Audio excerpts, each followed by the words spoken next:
जळगाव जिल्ह्यातील भडगाव तालुक्यात एक धक्कादायक घटना समोर आली आहे।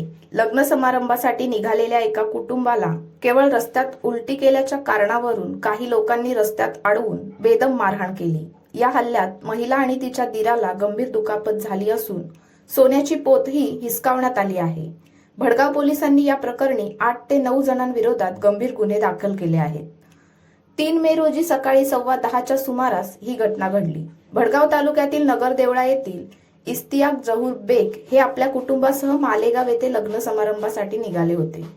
पासर्डी गावाजवळ त्यांच्या पत्नी जरीना बेग यांना गाडीत उलटी झाल्याने त्यांनी खिडकीतून बाहेर उलटी केली। यावेळी रस्त्यावर उभे असलेल्या एका इसमाच्या अंगावर उलटीचे शिंतोडे उडाले। याचा राग मनात धरून त्याने जरीना बेग यांचा हात पकडून शिवीगाळ करण्यास सुरू केली। वाद वाढल्यावर तिथे 7 ते 8 जणांचा जमाव झाला आणि इस्तियाक बेग व त्यांचा भाऊ शोएब बेग यांना मारहाण केली। प्रकरण इथंच थांबलं नाही। पुढे कसगाव येथे राणा वाईन शॉप जवळ 2 जणांनी दुचाकी आडवी लावून त्यांची गाडी थांबवली। गाडीची चावी काढून घेऊन शोएब बेग यांना खाली ओढून जमिनीवर पाडून मारहाण करण्यात आली। त्यांना वाचवण्यासाठी आलेल्या आईच्या गळ्यातील 4 ग्राम सोन्याची पोथी हिसकावण्यात आली।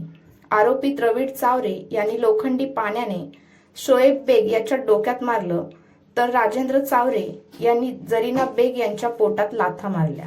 जखमींना प्रथम भडगाव व नंतर जळगाव येथील रुग्णालयात दाखल करण्यात आलं आहे। या प्रकरणी भडगाव पोलिसांनी राजेंद्र चावरे, सौरभ चावरे, द्रविड चावरे, हरी बोरसे यांच्यासह 3 ते 4 अनोळखी इसमांविरोधात गुन्हा दाखल केला आहे।